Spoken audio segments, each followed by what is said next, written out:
యాదాద్రి భువనగిరి జిల్లా కలెక్టరేట్ ముందు రామన్నపేట మండలం ఇంద్రపాల నగరం రైతులు ఆందోళన చేపట్టారు. ధాన్యం కొనుగోలు కేంద్రాల్లో 50 రోజులు గడిచినా తమ ధాన్యాన్ని కొనుగోలు చేయకుండా అధికారులు ఇబ్బందులకు గురి చేస్తున్నారని రైతులు ఆగ్రహం వ్యక్తం చేశారు. కలెక్టరేట్ ఎదుట ధాన్యాన్ని ఆరబోసి నిరసన తెలిపారు. వర్షాలు పడే అవకాశం ఉండటంతో ధాన్యం తడిసి నష్టపోతుందనే భయంతో ఉన్నామని రైతులు చెప్పారు. కన్సల్టింగ్ చేసి ఒడ్లు కొనమని చెప్పి కొనకపోయేసరికి కలెక్టర్ దగ్గరికి కనీసం 8-9 సార్లు రావడం జరిగింది. కలెక్టర్ దగ్గరికి వస్తే స్టేట్ కలెక్టర్ దగ్గరికి పోమంటారు, స్టేట్ కలెక్టర్ దగ్గరికి పోతే ఆర్డీఓ దగ్గర పోమంటారు, ఆర్డీఓ దగ్గర పోతే ఎంఆర్ఓ దగ్గర పోమంటారు.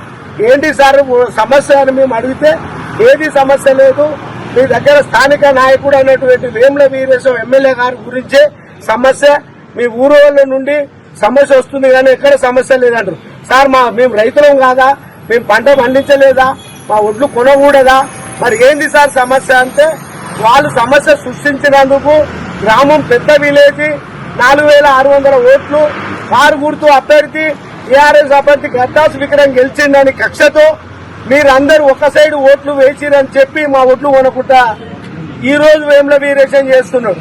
వేముల వీరేశం అనుకుంటున్నాడు రైతు ఎత్తేడ్చిన రైతు ఎన్నడూ బాగుపడలేదు, రైతు ఏడ్చిన రాజ్యం ఎన్నడూ బాగుపడదు. వేముల వీరేశం మళ్ళా నువ్వు ఇంటికి పోయేటందుకే ఈ పని చేస్తున్నావు.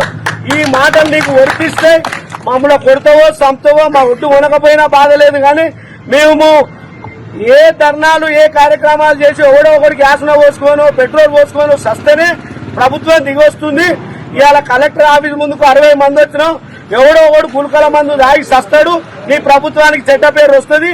ఇది నువ్వు రాసి పెట్టుకో వేముల వీరేశం, ఇది నీకు తగ్గుతుంది. ఇకనైనా బుద్ధి తెచ్చుకొని రైతులు పండించిన పంటను ఎమ్మటే కొనాలని విజ్ఞప్తి చేస్తున్నాం.